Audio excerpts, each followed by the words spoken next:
This week's sponsor of the Ortho Show podcast is KOHA Health. At KOHA Health, their goal is to empower your practice to achieve total financial health. Their team of revenue cycle experts is here to guide your practice to success by improving your financial process so you can collect all the cash you are owed, providing a great patient experience, and creating your plan for what comes next for you and your partners. To learn more, visit kohahealth.com. That's KOHA Health.com. I am always amazed at the guests on the Ortho Show. They're incredible, unique stories. We have Dr. Xavier Duralde, who's a private practice orthopedic surgeon who specializes in shoulder. He's in Atlanta.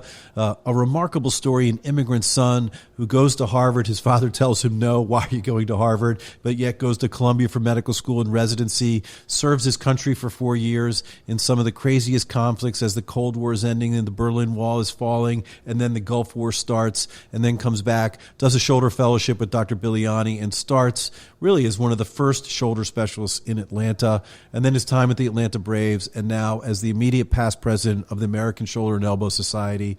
It's a remarkable story. I really love sharing it. I know you're going to love it. Dr. Scott Sigman, #follow the fro.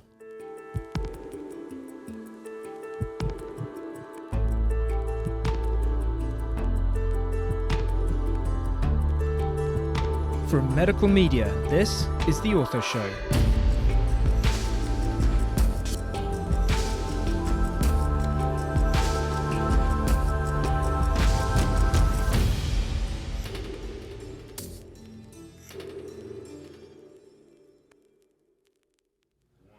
Hello world, Dr. Scott Sigman, your favorite opioid-sparing orthopedic surgeon here for another special episode of the Ortho Show podcast. We're coming at you live from Shoulder 360. We've been talking about it. Really one of the most coolest, innovative shoulder conferences in the world. Over 300 attendees, some of the most amazing international faculty. Speaking of which, we have Dr. Xavier Duralde, who's an orthopedic surgeon and shoulder specialist in private practice in Atlanta, who's the immediate past president of the American Shoulder and Elbow Society. Javier, what pleasure to have you here. Scott, thanks for having me. Glad to be here. Oh, my pleasure. We've been talking about this since Hawaii at Tony Romeo's course, and we had a great time there as faculty together. So thrilled to be with you here today and really talk about your remarkable orthopedic story. Well, thank you. Thank you. It's my pleasure. So as we always do, we always like to start at the beginning. Where were you born? Where was orthopedics? Who was a doctor? Who wasn't a doctor? Tell us about it. So my my parents are immigrants from Spain, and my father was a general surgeon. He came to the United States in the early 50s, 1950s, to do a fellowship at Emory University in Atlanta. And at the time, he was actually active duty in the Spanish Air Force. And so he's supposed to come over for 2 years and stay and then go back. And after coming to the land of milk and honey, and after having lived through the Franco era in Spain, he decided he didn't want to go back. And so he stayed and was exiled from Spain.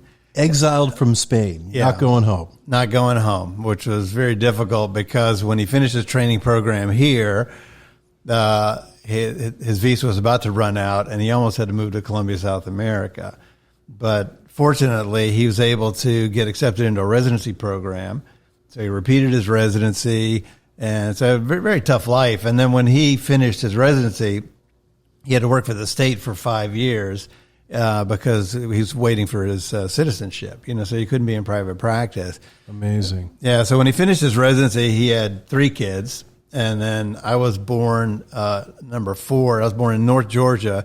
He was actually working at a tuberculosis hospital in the late 50s in North Georgia because for the state. And they still had tuberculosis back in the 50s, yeah, that's for sure. So it was crazy. It was a different world. And so anyway, we wound up having 7 kids. I was one of 7.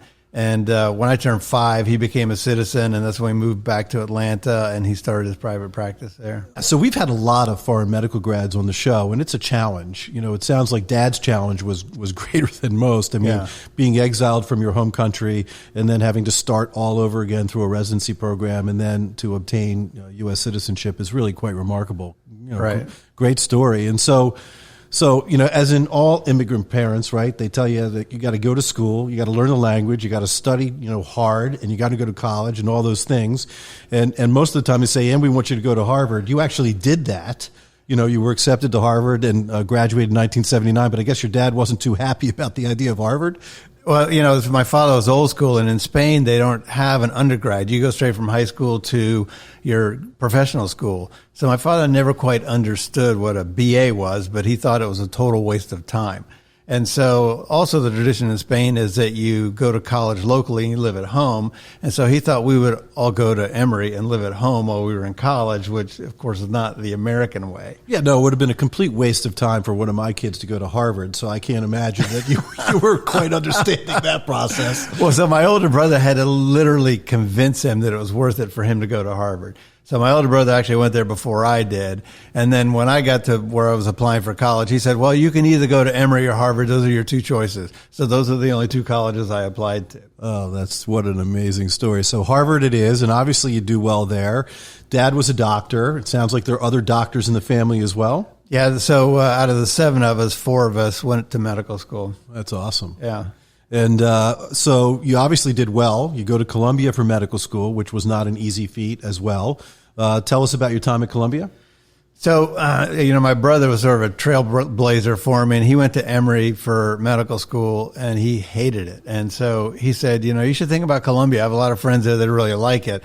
And so the thought of going to New York City really appealed to me. I thought this would be so cool to live in New York. And so I went down there, and I immediately got just a great feeling for it.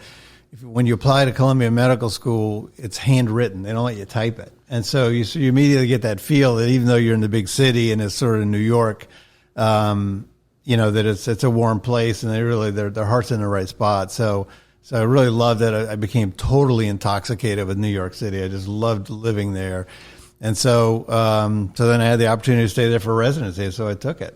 So, North Georgia to Boston, hanging out for Harvard for 4 years, then you go to the big city for Columbia. When was orthopedics? When did that when did the light go off? So it's interesting because, my father was a role model for me, and I wanted to be a general surgeon. So I went to medical school thinking I'm going to be a general surgeon. And, training in New York, you start to realize that nobody does general anything. It's like everything's super specialized, And so anybody who I considered a role model in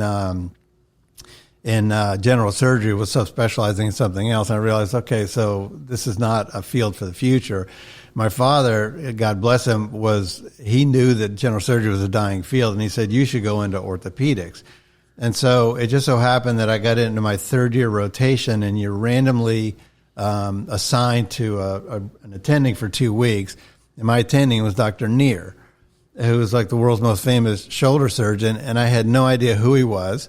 But, I found everything fascinating, very interesting, the stuff he was doing. And he had a very sort of odd personality. He's not a man of many words, but he was a great teacher and in some ways very European, a lot like my father. So I dealt with him very well because I was used to that kind of sort of autocratic, person, being your role model. And so that's kind of what convinced me to go into. Well, that's pretty serendipitous that you just happen to walk into the world's most famous shoulder surgeon who wishes to take you under his wing, and then off to Columbia for residency, which is amazing as well. So who was there at Columbia in residency at the time? This was, 85, late 80s or so? Mid to late 80s. So I started my residency there, in 83.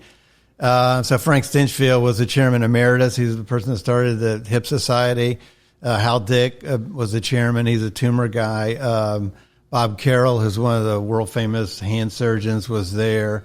Nas Eftekar, who was one of the first Charnley Fellows to come to the United States, and he actually taught Neer how to use methyl methacrylate. So it's there's a living history going on there. So for Judy, my mother, so Charnley was the first guy that developed the hip replacement, and they were using cement, which is methyl methacrylate. So the idea of hip replacements was out well before, shoulder replacement. So it was interesting that, that they got together, and that's where Dr. Neer perhaps learned techniques that he could use for the shoulder. Yeah, so, up to that point, he had pioneered the humeral head replacement in the early 50s as a treatment for fractures because they didn't have a good solution for fractures. But the dilemma of a socket, they couldn't really figure out how to fix the socket. And so in the late 60s, when Nas Eftekar came from England, he taught Near how to use it. And so they started developing a total shoulder replacement based on that. So it's that cross-fertilization. It's really cool. Really cool. It's just so amazing. Even for me, I started training in the 90s, right? Not too far after you, but you're a little older. It's all good. And I just remember it was so antiquated in what we were doing at the time, but that's what it was compared to the options now for shoulder replacement. As you go to Shoulder 360 and you go in the exhibit hall, stemless, anatomic, reverse. I mean, there's so many ways to do it now. It was unbelievable, we didn't really understand the anatomy of the shoulder well, so the prosthesis was a monoblock. It was just one piece, and so it had two stem sizes, two head sizes, and you put it in, and it didn't quite fit, and people didn't understand why it didn't quite fit till later. But you had to cheat, and so you had to kind of nudge it this way, rotate it this way to get it to where it looked good, and so that was part of what made it not such a reproducible operation. Yeah, no, that's a great point. I mean, nowadays we make the shoulder replacement fit the anatomy of the patient versus back then, you just stuck this thing in and you just hopefully it fit in whichever way it could using cement as well. But it was still surprising that patients could do pretty well. Well, compared to what they had before, which was terrible. So part of that's relative too, as we've gotten better, I think patients have gotten a lot more demanding too about what their expectations are. And so we sort of created that problem, but now we have to live up to it. That's awesome. Was Biliani there at the time, or was he? Yeah, so Biliani was one of the young attendings, and actually Evan Flato was 2 years ahead of me in the residency program, so he was my chief. I had kind of an interesting circuitous route to the fellowship in that, my father told all of us who were in medical school, said, well, I'm paying for your college, but, you're paying for your own medical school. So the four of us that went, three of us did Air Force, and my sister did National Health Corps. And so when I applied for the fellowship in shoulders with Near and got accepted, and then I applied for an extra year of deferment from the Air Force, and they said no. Yeah, they will do that to you. Yeah, they said, the needs of the Air Force come first, So this was late 80s, and things were heating up overseas in Europe, and the Russians were scared to death of Ronald Reagan. And so I got shipped to NATO. So I was in NATO for 4 years, and then I had to wait. And so I came back into the fellowship with Biliani because at that point Near had retired. Oh, fascinating. Now, if I recall, Dad was Spanish Air Force. Right. And so you chose the path of Air Force as well as Dad. And, I mean, this was the real deal. I mean, it was Gulf War at the time? Yeah, Gulf War happened when we were there. It was interesting. So we got over there in 88. And my wife was active duty as well. We met in the Air Force. She was a family practice doctor. And so we go to a NATO base, and we get there, and suddenly we realized that the Cold War was alive and well. I mean, it was unbelievable that we were afraid the Russians were coming over the wall any minute. And we said, if people in the United States understood the state of readiness in 1988, they would have freaked out. I mean, the Russians were massing tanks in the southern part of Eastern Germany. I mean, we were ready to go. I mean, it was no joke. I mean, I really find that fascinating because a lot of people choose the path of going military to help offset the cost of school, but it's usually in peacetime. You're hanging out, you're chilling, you're not worried about it. I mean, this was conflict. This was the real deal. Yeah, it was interesting. We're blessed. In the Air Force, the only people really in danger are the pilots. So that's one thing. And as a physician, typically, no matter what service you're in, you're fairly well protected. And it's an odd profession to go in as a lifesaver into a company whose job it is to kill people. So it's a bit of a weird situation to be in, but it's fascinating. And I think partially too, the fact that we were immigrants, we sort of felt like we wanted to pay back, so pay back for this great country we lived in and all the opportunities we'd had. And so I think we all felt the same way, and we're very proud about doing that. Did you see injured soldiers from the front that were being shipped back for less urgent procedures or reparative procedures? Yeah, less urgent. So it was interesting in that. So we get over there in 88, 89, the Berlin Wall goes down. Russia falls apart. The Soviet Union falls apart. So we're like, yay, we won, And so then we thought, well, because literally about every month we were in the field in full chem gear up to that point, which you think about how disruptive that is of your operative schedule. It's just crazy. And so then suddenly we thought, well, we're going to slow down in our terms of our training and all that sort of stuff. And then next thing you know, Kuwait gets invaded. We go on full alert. And so then we had to open up contingency hospitals. So we spent like 5 months or so just opening contingency hospitals, getting ready to take casualties. And so that was interesting. But the Gulf War finished so quickly. There weren't that many casualties. So we saw a lot of people in the preparation. People jump off a tank and tear their ACL, or get in a fight and break their hand, things like that. Yeah. But in terms of, we saw more injuries after the war than during it from landmines. So I mean, it's just remarkable. I mean, you sign up, you're in the midst of the Cold War, you're worried about Russian tanks coming in. Next thing you know, the Berlin Wall goes down. Thank you, Mr. Gorbachev. And then the Gulf War starts up. It's going to be this crazy thing. Turns out it wasn't as crazy. It ended quickly. But what a crazy period of time over 4 years serving your country. It kept going because, I left at that point so I told the Air Force, look, I'll stay in if you sponsor me for my fellowship. But at that point, the typical government, they had too many orthopedic surgeons because things were drawing down and stuff. So they said, we can't justify keeping you and paying you. And so, I left for the fellowship, but the guy that replaced me immediately got sent to Serbia and, to Bosnia. That's exactly right. And my friends that were in the Navy were in the Horn of Africa. So, it never ended. And, obviously the last 20 years have been crazy that way as well. All right. So you sign up for the NEAR fellowship. Uncle Sam calls and says, we don't really care about what your plans are. We're going to do our plans. And you stick around for 4 years, much longer than you had probably anticipated. And then all of a sudden there's a change of leadership back at Columbia. You got Louis Bigliotti, who turns out is the next world's greatest shoulder specialist. And you spend a year with him and his team. How was that? It was fantastic. I mean, it was the best year of training in my life. And the interesting thing is, from a financial standpoint, it was very difficult to do this. Because by the time I went back, I had 4 children, so suddenly you're on a fellow's salary and you're working all the time and it's crazy. But from an educational standpoint, it was fantastic because I had been operating independently for 4 years. I was the only orthopedic surgeon at this hospital, and I was already board certified, member of the academy, all that kind of stuff. I didn't need to have a knife in my hands, like, residents that, just are really concerned about their ability to operate. Plus, I knew what I didn't know. And so the number of epiphanies that occurred in the operating room when I get to the point of an operation where I had struggled on my own, and then I saw these guys that were just the masters of shoulder surgery just kind of do it. I'd go, oh my God, that's how you do it.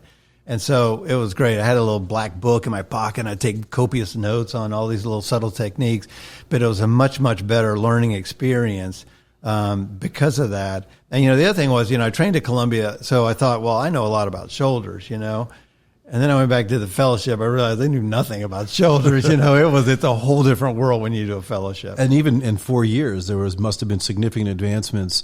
And again, for our listeners, Columbia at the time was the mecca for shoulder surgery. I mean, that's just the place. And I really find it fascinating. Most of us, it's medical school, residency, fellowship, going to practice. You had an opportunity to get a lot of reps in your military career. So you said it. I mean, 4 years of learning. You were already a skilled surgeon coming in, but you really needed to work on your skill set. I love that. I knew what I didn't know. And so that fellowship for you, really, it's like getting an MBA later in career rather than just going to get your MBA. Yeah, it's the same concept. And, so in terms of what had changed, probably the most obvious thing was that Dr. Neer did no arthroscopy.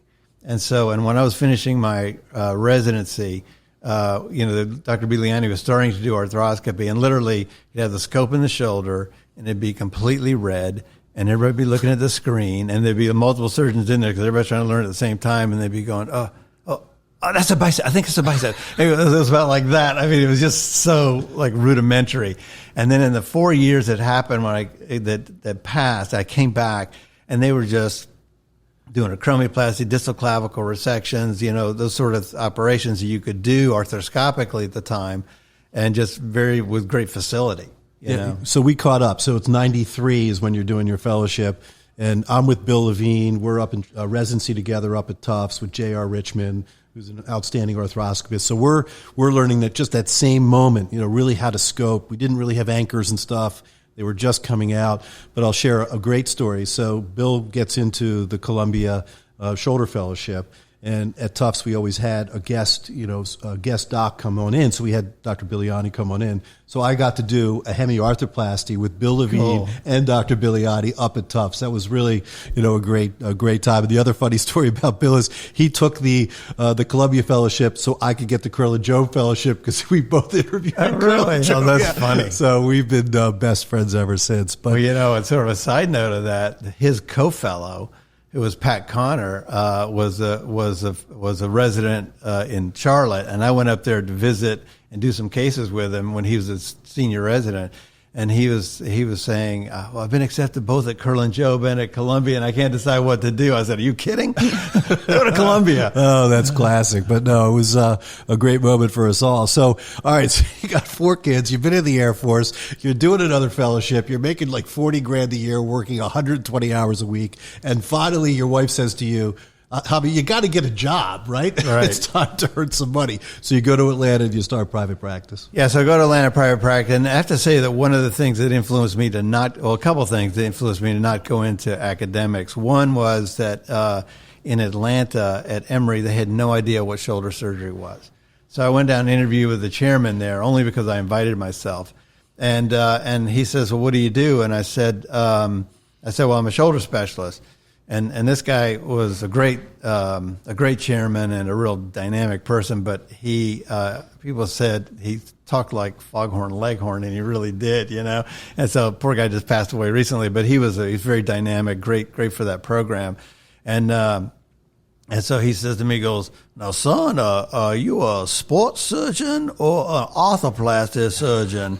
And I said, well, neither one really. It's kind of an in-between. It's joint specific. And he sits back in his chair, and then he looks at me and goes, well, boy, I just don't know where I'd put you.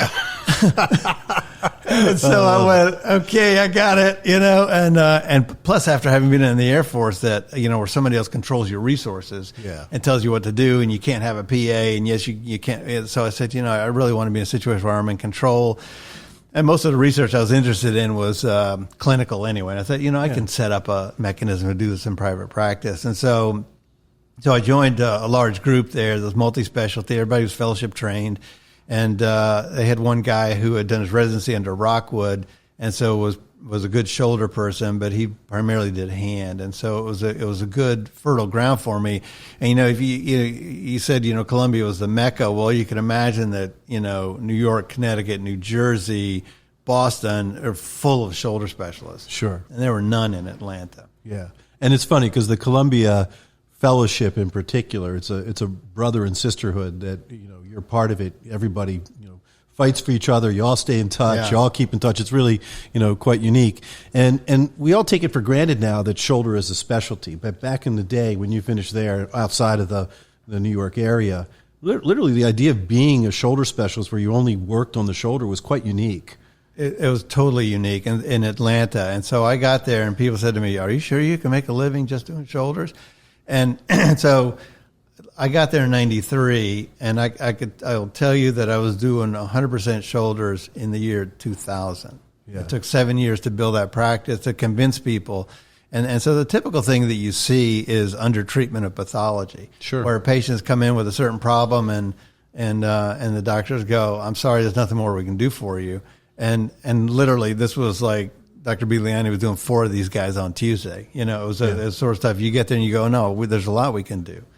And so you start out, helping your partners do the really tough cases, and then gradually sort of develop your own reputation, and then you finally start getting the virgin cases, not all revisions, Yeah, no, I mean, everybody these days, they all come out of fellowship and they just expect they're going to be doing, crazy shoulders right away. But back in the day, you still had to take your fractures. Right. You had to build a rapport. There wasn't social media. You had to go shake hands. You had to build a reputation. It's a much easier, if you're good at it these days, you can establish your subspecialty much easier than it could back in the day.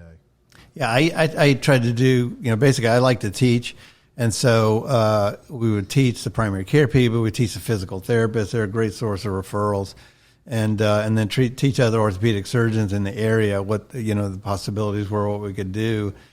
Some things don't change. We're always pushing the envelope. And even today, we've got patients we don't have a good solution for. And we had less tools back then, so it was even more the case where you'd be in the middle of operation going, okay, how am I going to make this one up, Yeah, I mean, I think community outreach still really works, as you're a young physician trying to build a practice. So I think that's a great story for our younger listeners to hear. Let's talk about another one of your passions. After a decade or so, you had the opportunity to take care of the Atlanta Braves, and you did that for about a decade. What was that all about?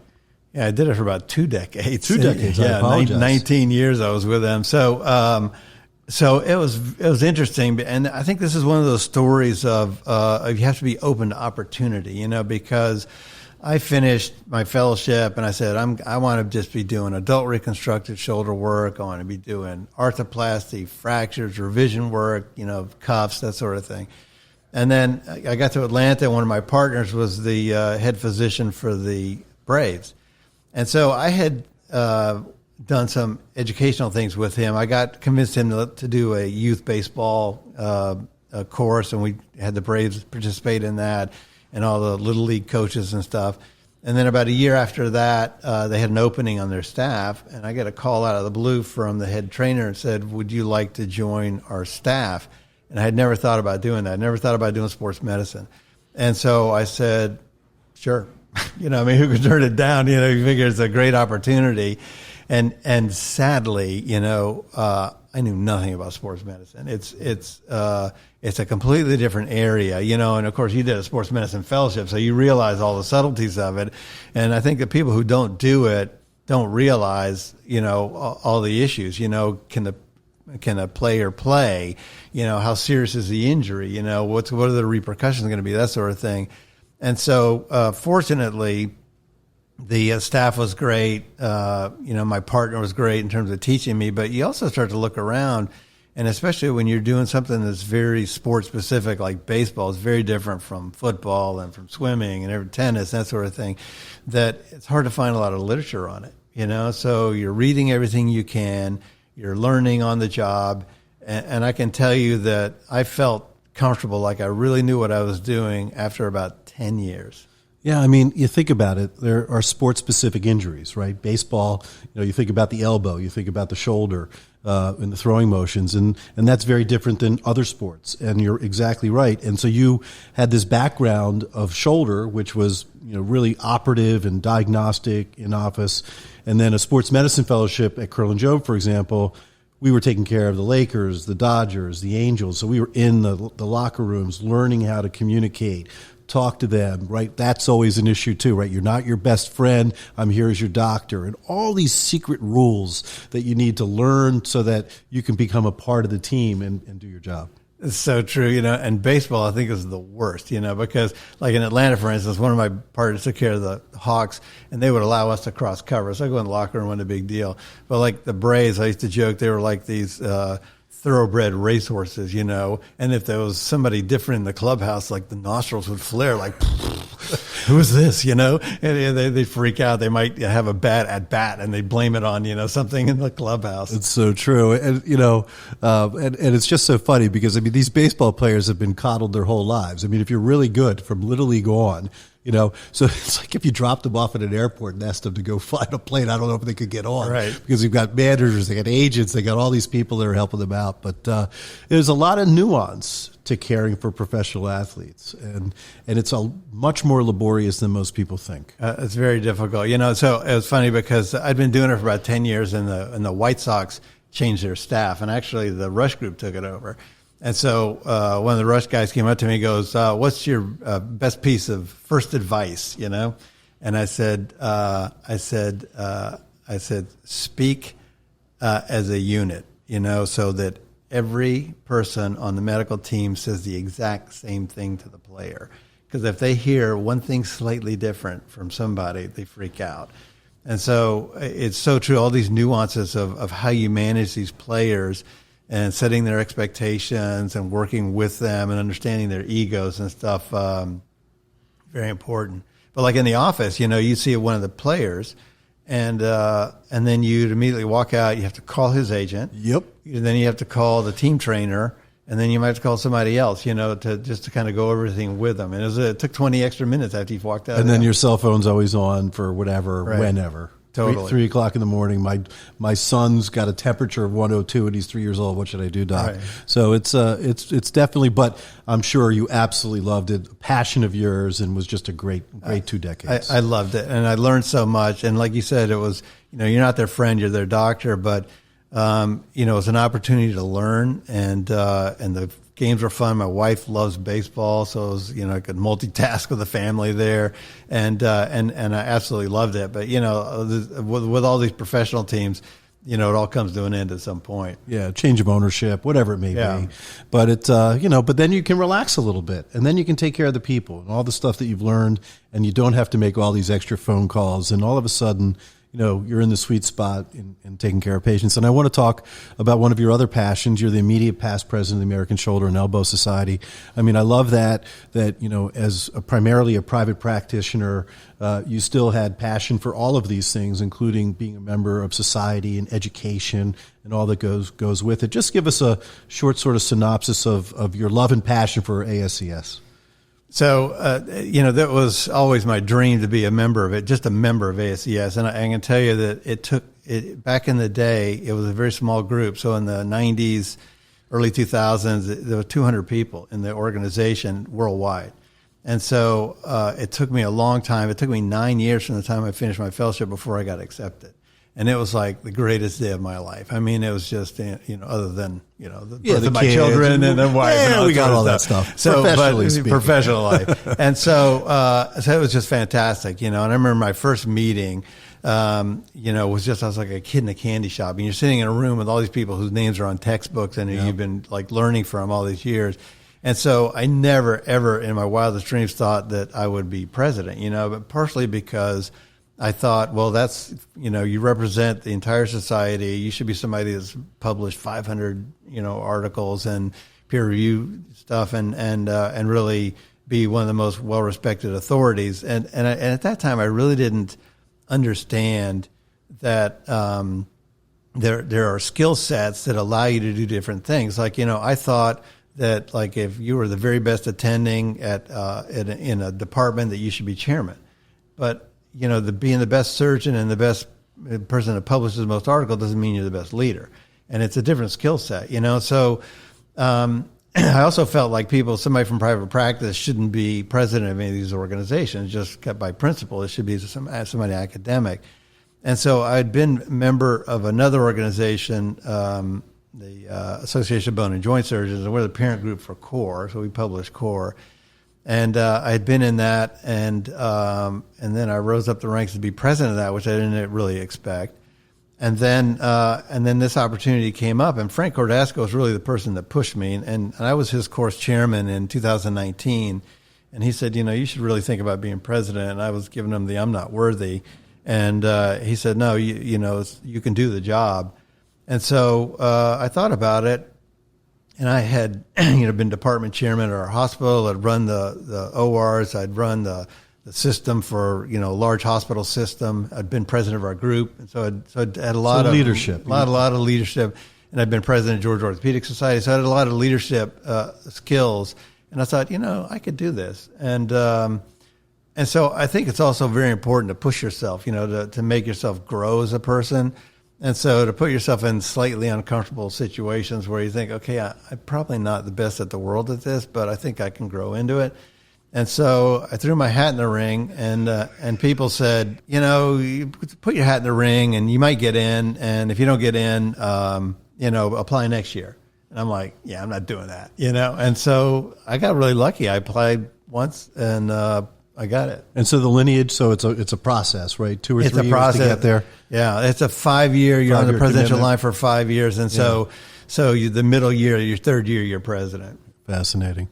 This is what I love about the Ortho Show. We bring on incredible people like yourself who just have such rich stories, through their career. And Javier, it's just such a pleasure having you on. I love the immigrant story about dad not wanting you to go to Harvard because it was going to be a waste of time.